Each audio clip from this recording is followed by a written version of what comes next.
So STR is no different than the things that we learn in ELAR or the things that the students are tasked with doing in English language arts and reading. So this is ELAR, English language arts and reading, which includes listening, speaking, reading, not eating, reading, writing, and thinking. ELAR, listening, speaking, reading, writing, and thinking about any number of topics. Now, science of teaching reading was born from the fact that our students were not proficient literate readers by the time they got to a certain age. Lots of people were behind. Science, advances in neurology allowed us to see what the brain does while it's learning to read, what needs to be instructed in order to get students at a place where they are literate by 3rd grade. I mean, literate to where they can decode new vocabulary in texts based on what they know, based on the instruction in K through 3. So STR was born of a needing to get students to be more proficient readers, more competent readers, more competent thinkers, more competent listeners, more competent speakers. And so science of teaching reading was born, and it is a super hyper instruction or focus in ELAR in the beginning portions of it. In the beginning, foundational portions of English language arts and reading. And it leads to the and reading portion of it. So STR was born from ELAR, and it's a hyper focus of a particular portion in the early parts. STR. So we're going to look at the ELAR documents. We're going to look at the ELAR standards. But what I want for you to keep in mind is that a portion of the TEKS, a portion of the standards are specific to what we'll need to focus on later in STR. So while you are studying English language arts and reading TEKS, you are also studying STR, the beginning portions, those foundational skills that the students have to really practice and hone in order for them to have ease later on in their reading comprehension, in their reading literacy, in their proficiency. So let's take a look at our TEKS.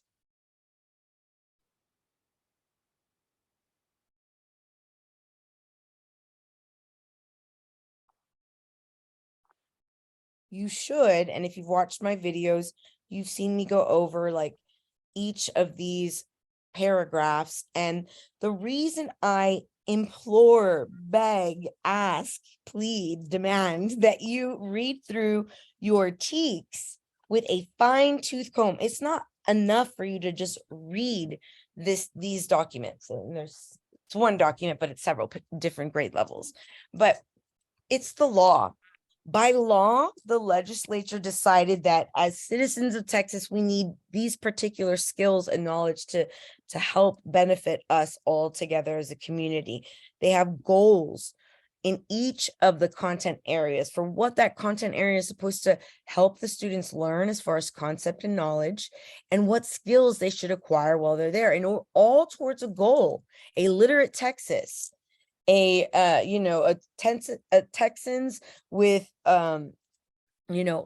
math experience, skills, and robust number sense to be productive citizens. They each have goals, and the reason that I ask for you to read them not just as surface reading, because it's not enough.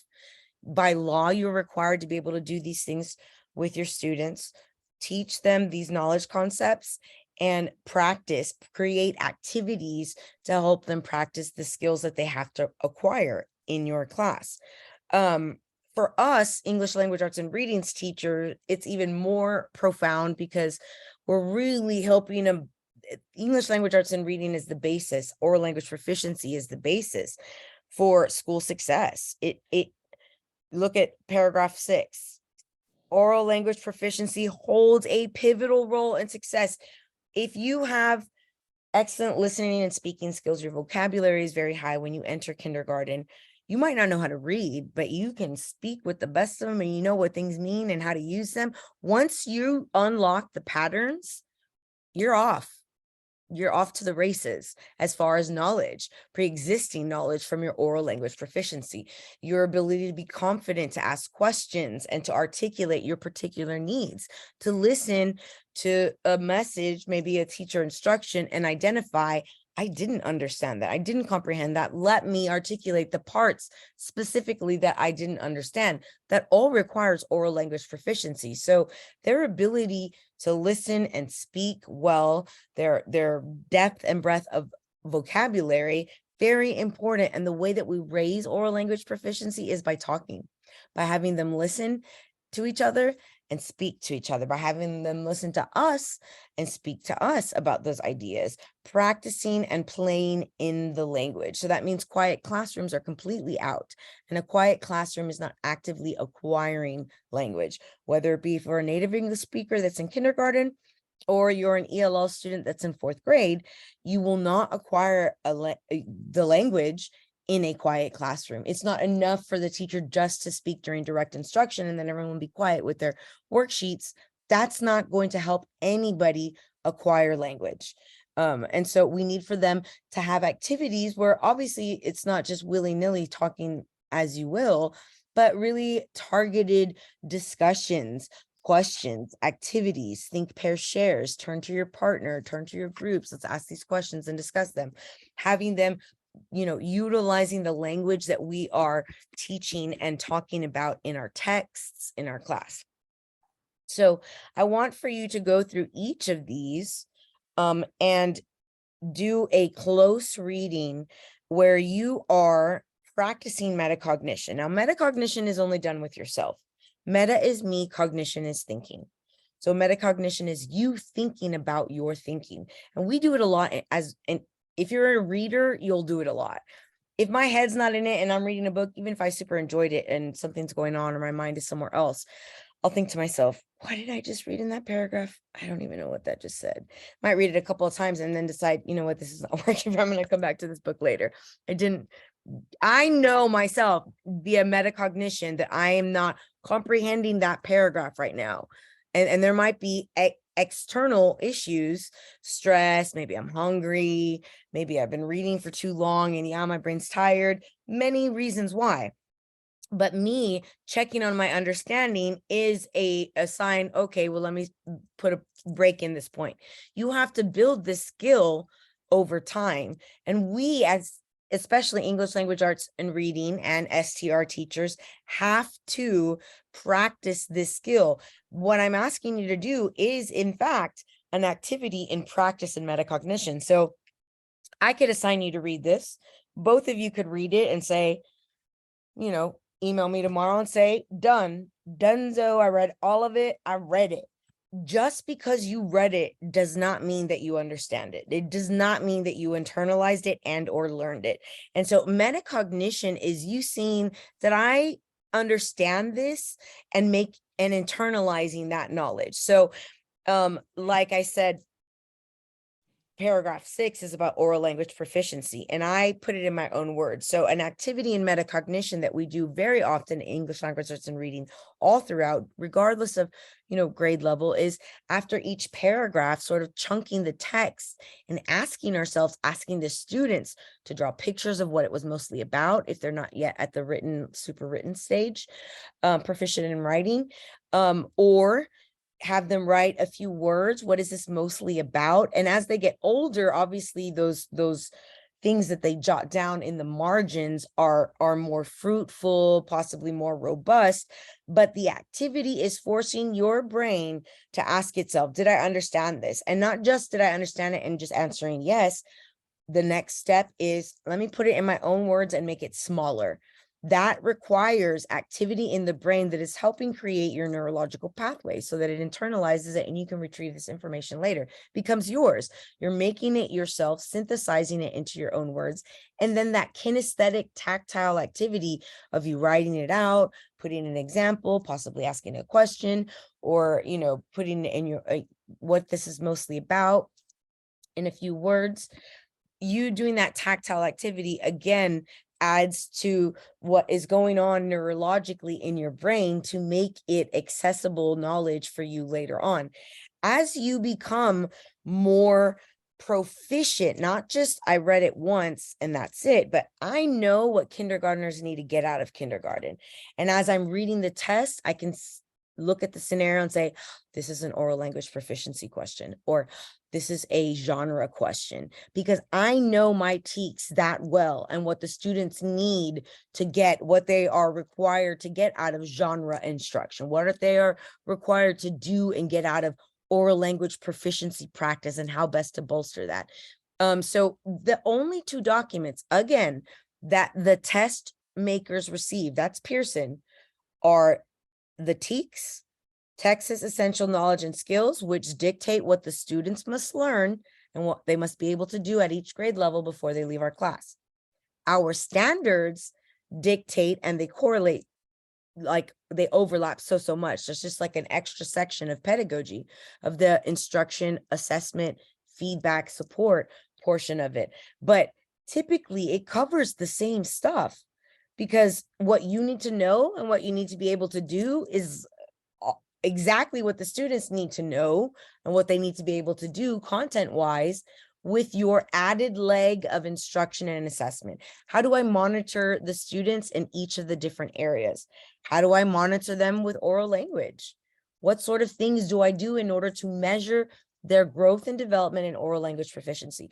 What sort of things or activities and or assessments can I use? Because assessments are not always tests. They can just be an activity that you have the students do, and you're assessing their skill in phonetics, maybe to break things apart in syllables, or to show where the blend is in a word. And so there are different ways in which we can assess, but you must always be assessing, checking where they are so that you can plan or instruct where they need to go. Do I have any questions right now? No, not at this moment. Okay. So for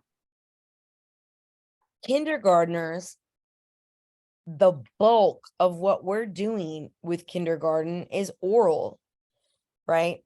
That doesn't mean that print awareness is not part of our scheme, but we are really trying to develop those foundational listening skills. I need you to listen to the steps and then be able to articulate it back to me, practicing. Now, under this first oral language section, this foundational skills, these are science of teaching reading.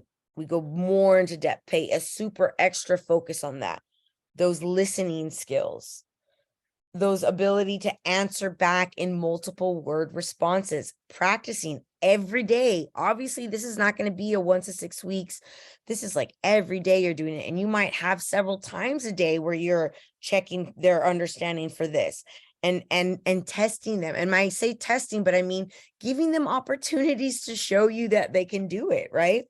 And in more ever complex ways, right? If they were able to do a 2-step, actively listen, and then do a 2-step, the directions are for everybody to stand up from their chairs and, you know, push their chairs in, right?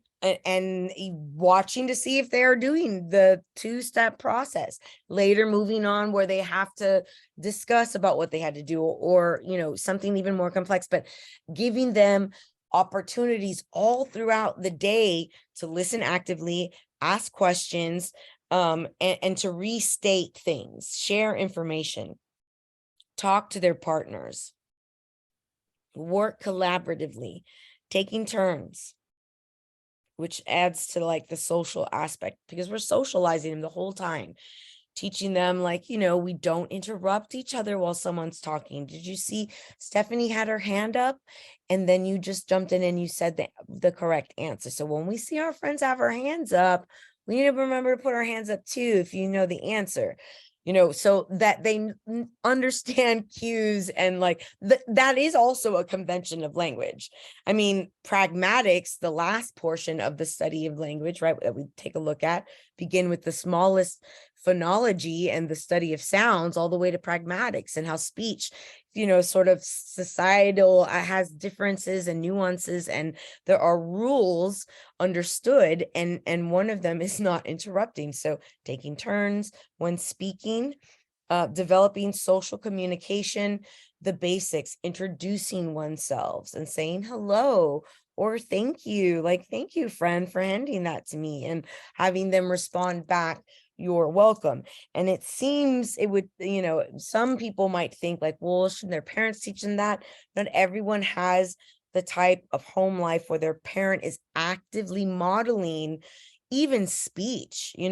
Sometimes you'll get kindergartners that are delayed developmentally, and this is not a product of neglect, but they might be children from the working poor and their parents work multiple jobs, and so there's not something, they're with someone who speaks, an older family member that speaks a different language. I mean, there's a disjunct in the modeling, and it's not just enough to model, it's the practicing, it's the hearing someone say something and then you practicing saying it also, the way that it's articulated, the speech sounds, the introduction to varied and new vocabulary. Not everyone is having daily conversations with their parents, debriefing, practicing language that they learned at school. And so it is up to the teacher at each of the grade levels, K through 12, in English language arts and reading, to provide opportunities for students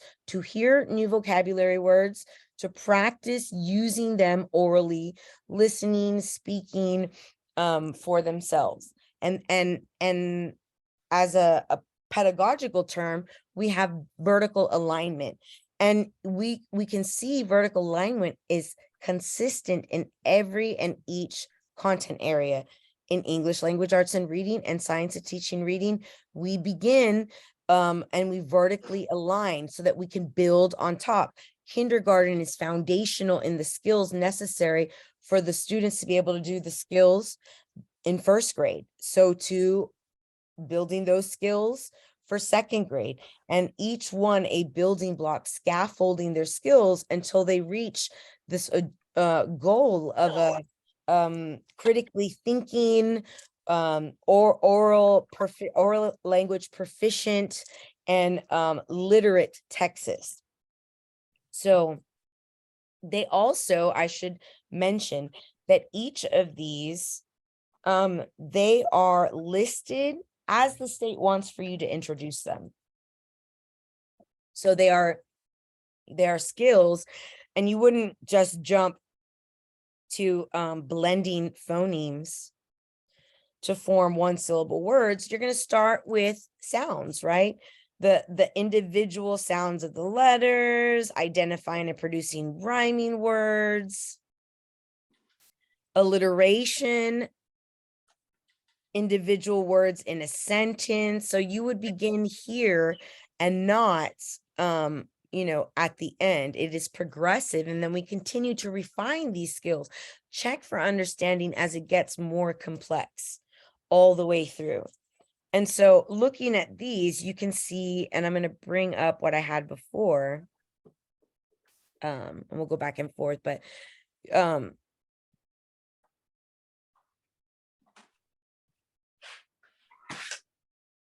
this is more for like second and third grade, but you'll see the different specifics in phonetics, the short A sound, the short I sound, and then particular texts. I bet you there are 100-word texts, because when we are checking for fluency, which is the marrying of word recognition and, I'm going to just type that for you here. Word recognition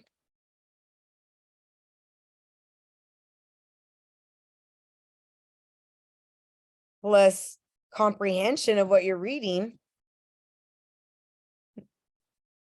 word recognition or decoding, I should say. Plus comprehension is fluency. So if I have 100-word text, and this is how we check for fluency, we give 100-word text. And I just spoke about this today in another. And I bet you each of these are 100-word text, each of these stories, so that you can check for fluency and also check for these L blends and R blends. Can they read words in these different groupings of word families and nuance of English language? We have short A's, we have vowel teams that make weird sounds. Like, English is not the easiest language to learn. And what science of reading taught us was that teaching the sounds and the patterns and even the irregularities, and having the students play with them, linguistically mapped their brain to be able to decode different, more difficult words later on if they had solid instruction in the particular phonological awareness skills, phonetic skills, vocabulary skills. So when we're talking about fluency, fluency is word recognition or decoding plus comprehension. That means you're fluent. You can read fluently. If I'm reading something that's 100-word text and I'm getting every other word, I'm sort of having to sound out, or I don't know what that means, and I might skip it or misread it, make a mistake. It is called a miscue. A miscue or mistake.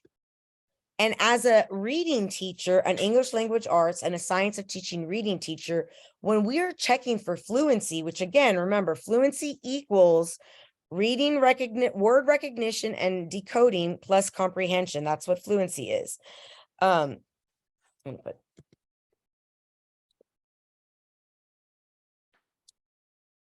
So to test for it, we give the 100-word texts and we listen to their reading for miscues or mistakes.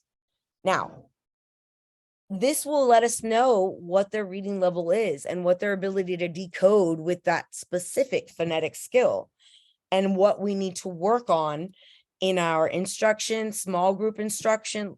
So we have 3 different levels. We have an independent level of reading fluency, and that is 0 to maybe 1 miscue or mistake. Then we have the instructional level.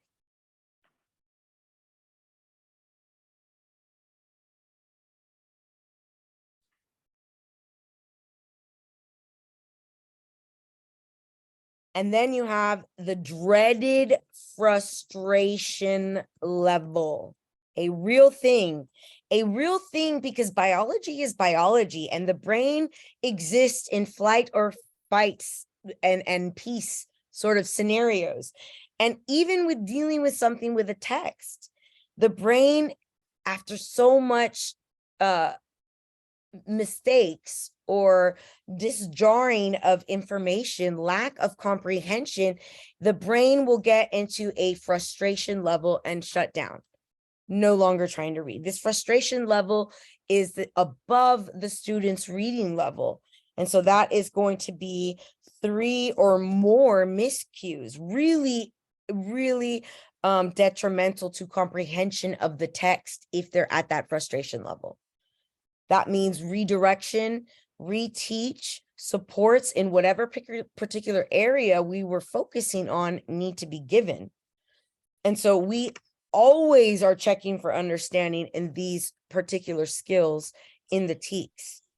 And with the reading level, let's just say Miss Sauceda has a group of 3rd graders who are struggling with their at the first frustration level at 3rd grade. Which of the following activities or responses would be most appropriate for Miss Sauceda? Practice lower grade level text, provide more homework, ask the parents to do more reading at night, or have small group instruction for the phonetic skill the student is frustrated at. And it would be you doing something to support the student. Having them do homework at home, not going to help them. They're at a frustration level. What are you going to, they're at 3rd grade at the frustration level. Can you send home 2nd grade reading to help bolster? No, you may not. You may not water down past the grade level that they're at. You can't say they're really struggling at 3rd grade. I'm going to move them back to kindergarten. No, you have to provide supports and instruction to help them understand, to help them decode at the 3rd grade level. So we cannot reduce expectation based on students. We need to, obviously we wouldn't move them up, but could you move them up? Let's say you have a 3rd grader and you just did fluency tests and they're at an independent level. What would be the most appropriate response? Leave them there and let them read for pleasure. Move the student higher to meet a new instructional level of reading, or you know, I don't know what other, the right answer was the second one. I can't think of another one but you want them to always be in this sweet spot, in this instructional level. It's great to think that they're reading independently, but that means they can go above. If your 3rd graders at the 3rd grade level, then let's move them up above. 4th grade now, push them to help decode more challenging texts. It's okay to get 1 or 2 words that you don't know. Let's use context clues. Let's sound out what words do we know that are like it. Just today, I was doing a deep dive of math TEKS, and it talked about pictorial models, and like context clues wise, I understood what they were asking.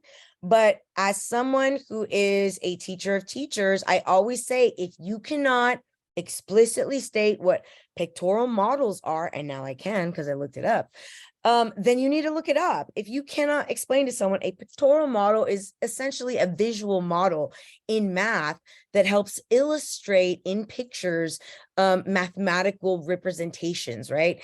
And so then there was even more so, there was another word called arrays. Now, I know what array is and I know what disarray is, but I didn't really know, as far as in reference to pictorial model, what specifically array was. I went and looked it up, and then I was right in my thinking and my context clues. But as a teacher, it behooves us not to just guess and think based on our prior knowledge, but to seek it out, find a visual, and then represent it for ourselves in our notes, or jot down just a brief summary, 1 or 2 sentences, or maybe even a few words. For me, it's visual representation of mathematical processes and models. That's what a pictorial model is. And so I learned that today, and I sort of knew it from reading it, but I just hadn't seen it written in that way. Never, ever skip something over in your TEKS that you can't articulate or instruct someone else on. If it's like, I know what that is, but I can't really explain it. No, that does no good. You must at some point be able to explain it. And for the purposes of the exam, it might be that you have to explain it in such a way, or choose the answer choice that best explains it, or the best illustrates that particular knowledge, concept, and or skill. So if ever you need clarification, please make sure that you research it and or contact me, and I can certainly discuss that in particular. But I won't know exactly what you need tutoring on specifically until you've done the deep dive yourself. And then you can say, okay, Miss Sauceda, so like, how would I be able to support the students when they are struggling in this particular area? What sort of activities? And I always mention in every STR or ELAR, but it's the truth for every single content area. Pinterest is the mother lode of examples, visuals, activities, teacher anchor charts for you to copy, and it's not really copying, but, repurposing for your own needs. But here we have vowel teams, and that's something, if we go look in first grade, they need to get a deep handle on, so they know how these vowel teams work. And each one of the concepts listed in your TEKS, I guarantee you there's an amazing teacher who has blogged about it, made an anchor chart, and given, I don't know how many activities that she utilizes to support her students' knowledge and skills utilizing the knowledge. So as you do your deep dives, here's one for silent E, the silent E, and just teaching them the quirks of the language. Listen, guys, we have the E, the sound, but sometimes the E is shy and is quiet, and then we have the bossy R. The bossy R takes all the sound in a word and it controls the vowel, but it's polite because it does let the vowel come first. Just something we have to teach them, because if not, while they're listening and they're honing in on their phonological skills, their phonemic awareness skills, sometimes that bossy R does overpower the sound, thus impeding their spelling skills, their writing skills, because it sounds like maybe there's not something else there and the R takes the cake. So teaching them that there are some R's that are bossy. And I was saying just today that recently, because I teach it and because my youngest kids, I have 5 children, and my youngest 2 were born after science of the teaching reading became a content area. So my first 3, my oldest is going to be 20 on February the 8th. My 4th child is going to be 18 on February the 28th, and my 3rd child is going to be 15 next December. So I have no, he's 15. Oh my God. He's going to be 16 next December. So almost 16, 18, and 20. And then the first and second graders. And so I have seen what STR does and how much better they are. Granted, they went in with high oral language proficiency because we literally are always talking, and there's all these older siblings that are using vocabulary above, and they're constantly like, what does that mean? And then using the language themselves, which is how we acquire it. But even before they could read in kindergarten, they had so much access to language. Once they understood the nuance of stuff, my second grader, she's constantly writing stories, writing in her journal before bed, and her writing ability and reading ability is she just got it quicker. Not to say that the other ones didn't get it, but it was easier access for the last 2. And so to help them along, because I know it matters now, and I certainly didn't do it with my older 3, and I feel sad, but we play language games in the car. Like, we'll play alliteration. And I know this because they'll say, oh, you said alliteration, Mom. I said, absolutely. And so we'll play a game, try to make a sentence with the longest alliteration every day on the way to school. Or I'm like, okay, guys, let's think of bossy R's. Like, who remembers what the bossy R does? And we'll just think of different words, and they'll try to be every day, come up with different ones. At first, they would do the little ones, jar, card, art, but then they're getting into some fancy ones now, I'm like, oh my God, that one does have a bossy R in there too. So just playing with the language, getting them to sort of map their brain with all of the different language. And then as the teacher is teaching these things, I'm reinforcing them with language play, but we as teachers would reinforce that language play also. We would remind them every so often, beware of the bossy R. Don't you forget, guys. I saw some of you forgetting how that bossy R works, and reminding them again, and playing within these particular areas. Diphthongs, diphthongs and digraphs. So here are digraphs, and you have consonant digraphs, and you have vowel digraphs, the ch. And so we want them to be able to play with them.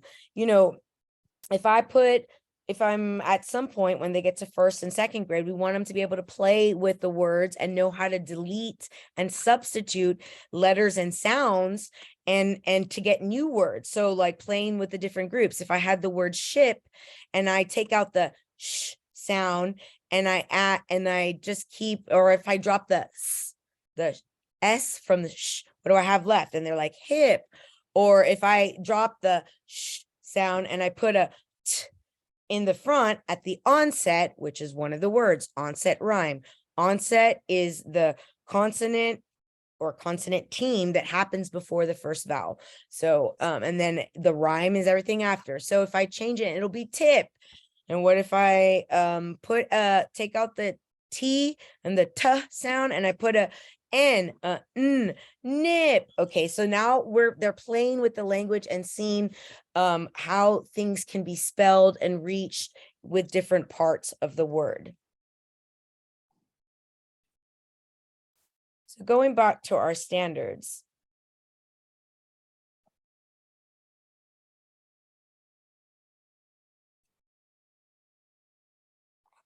I'm going to show you the ones that correlate specifically with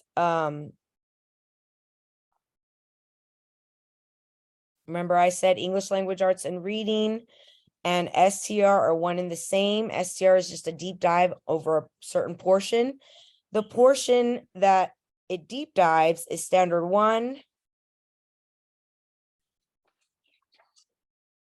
through standard 7. So we have oral language gets a deep dive.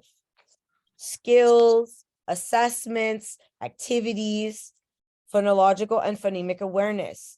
And these are all going to align with the students' TEKS. They are going to have TEKS for oral language. They're going to have TEKS that help them build phonological and phonemic awareness. They're going to have TEKS that help them gain insight and knowledge on the alphabetic principle. They're going to have TEKS that help develop literacy and practice. They're going to have TEKS for word analysis, decoding, or morphology. They're going to have TEKS that help them practice fluency skills, again, decoding, vocabulary, and leading to comprehension, which is what the STR does. The STR does a deep dive in all of the foundation and the building blocks that make a literate reader, a competent and confident reader who can read increasingly more rigorous and challenging texts, a reader who can ascertain and decode new vocabulary, new words on their own based on language play, based on the metalinguistic mapping of their brain and all of their practice and skills. So the rest of ELAR that's not particular to STR is the writing portion, the written portion, the written conventions, grammar. This is also part of the STR, but it's with assessment of all of these areas. You also have to teach the students research and inquiry skills, questioning skills. We learn via questioning, asking questions, thinking about things, researching things when there's confusion or misunderstanding or lack of perspective or, at difficulty with abstraction, providing and researching out and teaching the student the beginning knowledge and skills to be able to do those things themselves. Viewing and representing, ingesting, interpreting, analyzing, and evaluating and producing pictures, graphics, representing information, representing messages and meaning with pictures and drawing, tableaus, and teaching the students to know how to interpret and analyze for value what they're viewing and representing. Okay, guys, I'm so sorry to cut it short, but I'm gonna have to let you guys go because I have to tend to these puppies. But if you would please work on your TEKS, and then we'll get together and take a look at some actual questions because I want to go over test taking skills. I know that this exam is not just an assessment of your knowledge and skills. It is a critical reading exam. So there are particular things that you have to be mindful of as you're taking the exam. What keywords and phrases are they using? What is the goal for the teacher in this scenario? Is it to increase oral language proficiency? Is it specifically the listening portion of oral language? If so, then the activity has to practice listening.